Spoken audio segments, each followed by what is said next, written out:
Hörmətli izləyicilər, dünənki tarixdə kanalımızda İsmayıl rayonunun Cülyan kəndində yerləşən çay yatağındakı antisanitar vəziyyətlə bağlı video sujet efirə getmişdi. Bugün aldığımız məlumata görə həmin ərazidə İsmayıl rayon polisinin müşahidə aidiyyatı qurumların əməkdaşları tərəfindən təmizləmə işləri aparılır və ərazi məişət tullantılarından təmizlənir. Hazırda həmən aksiyanın görüntülərini kanalımıza atıblar. Bununla bağlı həmən görüntüləri yenidən ictimailəşdirməyi qərarlaşdırdıq.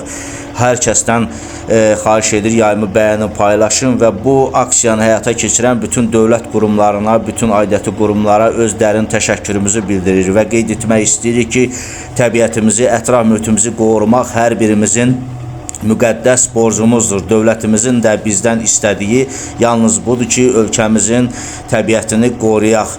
Təşəkkür edirik, sağ olun, sağlıqla qalın.